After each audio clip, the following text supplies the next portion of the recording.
Human ఎమోషన్లో ఉంటూ ఒక action film. ట్రైలర్లో ఒక డైలాగ్ అనేది చాలా ఇంప్రెసివ్గా అనిపించింది. ఆ మాట పోయి మనిషి బతికినా సరే పోయినట్టే లెక్క అని చెప్పి చాలా నాకు మొత్తం ట్రైలర్లో బాగా ఇంప్రెసివ్ అనిపించింది. టెక్నికల్గా ఎన్ని పక్కన పెడితే ఆ డైలాగ్ మీ లైఫ్లో అలాంటి ఎక్స్పీరియన్స్ ఏమైనా అనిపించిందా మీ లైఫ్లో మొత్తంలో? యా అంతే కదండి. అంటే సినిమా ఫీల్డ్ అంటే 99% ఇక్కడ మాట మీద నడుస్తుంది, పేపర్ ఉండదు. సో ఎప్పుడు కూడా నా 30 years నా ఎక్స్పీరియన్స్లో ఎన్ని ట్రాన్సాక్షన్ చేశామో ఎవరి దగ్గర అకౌంట్ డిఫరెన్స్ రాదు. అంటే సినిమా ఫీల్డ్లో ఫైనాన్షియల్ పాయింట్ ఆఫ్ వ్యూలో ఉన్నప్పుడు మాటకు విలువ చాలా ఉంటుంది. ఫైనాన్షియల్ దాటేసి చూసినప్పుడు ఇవన్నీ మారిపోతూ ఉంటాయి, కాంట్రాస్ట్గా ఉంటుంది. ఏంటో చాలా విచిత్రం అనిపిస్తుంది నాకు. సో అంటే ఇది ఇక్కడ ఎవరిది వాళ్ళు ఇండిపెండెంట్గా ఎవరి లైఫ్ వాళ్ళది. అంటే ఒక సక్సెస్ ఫెయిల్యూర్ అనేది ప్రతి ఒక్కరి మీద ఇంపాక్ట్ పడుతుంది. సో హీరోకి డైరెక్టర్కి ఏమో ఓన్లీ వాళ్ళ కెరియర్స్ మీద ఇంపాక్ట్ పడుతుంది, ప్రొడ్యూసర్కి ఒక్కడికే ఫైనాన్షియల్గా ఇంపాక్ట్ పడుతుంది. సో ఎవరిది వాళ్ళు అలా జాగ్రత్తగా ఉండటానికి మారుతూ ఉంటాయి. అలా మీరు మీ కెరీర్లో ఎవరన్నా మీకు ఒక మాట ఇచ్చి అది మాట తప్పి మిమ్మల్ని బాగా డిసప్పాయింట్ చేసింది ఏదైనా ఉందా? అంటే నేను డిసప్పాయింట్ అవ్వను బేసిక్గా, ఎందుకంటే నేను టైంతో పాటు వెళ్తూ ఉంటాను. టైంతో పాటు వెళ్తూ ఉంటాం. అంటే ఏది ఓన్ చేసుకోం, సక్సెస్ ఫెయిల్యూర్ కూడా ఓన్ చేసుకోం. సక్సెస్ వచ్చింది ఓకే, వాట్ నెక్స్ట్, ఫెయిల్యూర్ వచ్చింది ఓకే, అది కరెక్షన్ చేసుకొని ముందుకెళ్ళాలి.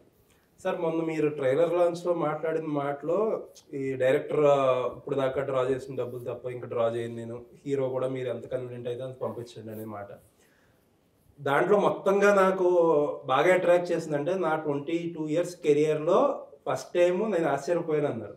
ఏంటి అసలు ఇండస్ట్రీలో అలాంటివి ఎందుకు జరగవు? అంటే అదే నేను ఇందాక చెప్పాను కదా, డబ్బు అనేది ఓన్లీ ప్రొడ్యూసర్కు సంబంధించింది, కెరియర్ అనేది డైరెక్టర్ అండ్ హీరోకు సంబంధించింది. సో ఈ డబ్బు అనేది ప్రొడ్యూసరు మాట్లాడేదాన్ని బట్టి చెల్లించేదాన్ని బట్టి డిపెండ్ అయి ఉంటుంది. సో ఒక కమిట్మెంట్, ఒక సినిమా మొదలు పెట్టేటప్పుడు ఒక సినారియో ఉండొచ్చు, సినిమా కంప్లీట్ అయిపోయే వరకు ఒక సినారియో మారుద్ది. ఇప్పుడు తమ్ముడికి అదే. సో బిఫోర్ మొదలుపెట్టినప్పుడు నాన్ థియేట్రికల్ మార్కెట్ ఒకలాగా ఉంది, థియేట్రికల్ రెవెన్యూ ఉంది. సో ఇప్పుడు నాన్ థియేట్రికల్ మార్కెట్ మొత్తం మారిపోయింది, మాకు డిలే అయింది, మా కాస్ట్ కూడా పెరిగింది. దానికే డైరెక్టర్ వచ్చేసి సార్ నేను అడిగినట్టు సినిమా నాకు కావాల్సిన అన్ని ప్రొవైడ్ చేశారు, సో నాకు అర్థమవుతుంది, అందుకే నేను ఫర్దర్గా రెమ్యునరేషన్ తీసుకోదలుచుకోవాలి, మీ డబ్బు వచ్చిన తర్వాత ఇవ్వండి సార్. అదే హీరో కూడా అలాగే ముందుకు వచ్చాడు. సో అర్థమవుతుంది మార్కెట్ మారిపోయింది. ఇది మార్కెట్ ఇక్కడ క్యాలిక్యులేషన్స్ ఎలా ఉంటాయంటే మార్కెట్ బాగున్నప్పుడు మాకు ఏమైనా ఇస్తారా, మాకు ఏమైనా ఇస్తారా అంటారు. మార్కెట్ బాగున్నప్పుడు ప్రొడ్యూసర్ ఇవ్వకుండా నెక్స్ట్ సినిమాకి ఆటోమేటిక్గా యాడెడ్ అవుతుంది. నో అందరికీ యాడెడ్ అవుతుంది. ఇప్పుడు ఆడిన సినిమా ద్వారా సినిమాకి వెళ్తారు, యాడెడ్ అయిపోతుంది. ప్రొడ్యూసర్కి ఏంటి ఆ సినిమానే మళ్ళీ ఇక్కడ నుంచి ఇంకొక సినిమాకు మూవ్ అవ్వాలి, ప్రొడ్యూసర్ పెడుతూనే ఉంటాడు. అందుకే మీరు సినిమా ఇండస్ట్రీలో ప్రొడ్యూసర్స్ లాంగ్ రన్గా సస్టైన్ అయిన వాళ్ళు చాలా తక్కువ ఉంటారు. సస్టైన్ అవ్వడం చాలా డిఫికల్ట్గా ఉంటుంది. కానీ అదే హీరోలకి, డైరెక్టర్లకి, టెక్నీషియన్స్కి వాళ్ళకి సస్టైన్ ఉంటూ వాళ్ళకి ఎంతో కొంత రెవెన్యూ జనరేట్ అవుతూనే ఉంటుంది. సో ఇప్పుడు జనరల్గా మీరు అదే క్వశ్చన్, ఒక సినిమా ఫ్లాప్ బాగా లాస్ వచ్చినప్పుడు డైరెక్టర్ హీరో కొద్దిగా డిస్ట్రిబ్యూటర్లకి, బయ్యర్లకి కొద్దిగా హెల్ప్ చేయాలని ఒక మాట, తర్వాత మీరు అన్నట్టు ఏంటంటే హిట్ అయితే ఏమైనా ఎక్స్ట్రా డబ్బులు ఇస్తారా అని అంటారు. సో ఆ దాంట్లో కూడా మీ same point of view. So అంతే కదా, ఇప్పుడు హిట్ అయ్యి డబ్బు వచ్చినప్పుడు డిస్ట్రిబ్యూటర్ తింటాడు, ప్రొడ్యూసర్ తింటాడు, అందరూ ప్రాఫిట్ని షేర్ చేసుకుంటారు. హీరోలకి, డైరెక్టర్లకి, టెక్నీషియన్స్కి ఏదున్నా సక్సెస్ ద్వారా వాళ్ళ రేంజ్ పెరిగినప్పుడు రెవెన్యూ పెరుగుద్ది, ప్రొడ్యూసర్కి పెరగదుగా. ప్రొడ్యూసర్ నెక్స్ట్ సినిమాకి వెళ్తే మళ్ళీ నెక్స్ట్ సినిమానే లెక్కలే ఎవరితో చేసినా, కానీ వాళ్ళది మట్టుకు అలా ఉండదు, గ్రాఫ్ పెరుగుతూ ఉంటుంది.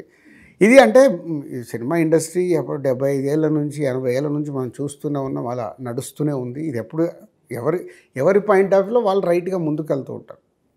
సో నాకు అనిపించింది 22 yearsలో నేను ఒక సినిమా చేసిన, ఓహో ఇలా జరిగింది, ఓ వెరీ హ్యాపీ కదా, అట్లీస్ట్ ఆలోచిస్తున్నారు. ఆలోచించినప్పుడు ఇలా అందరు నిలబడితేనే సినిమా, ఏ ఒక్కరికి కాదు. ఎస్ ఎస్ డబ్బే ఇంపార్టెంట్ అనుకుంటే మంచి సినిమాలు రావు. సార్ ఈ మధ్యన నేను మీకు రిపీటెడ్గా చెప్తానే ఉన్నా, మొన్న మీరు కలెక్షన్స్ గురించి ఒక మాట మాట్లాడారు, ఫేక్ కలెక్షన్స్ గురించి, పైగా వ్యూస్ గురించి మాట్లాడారు.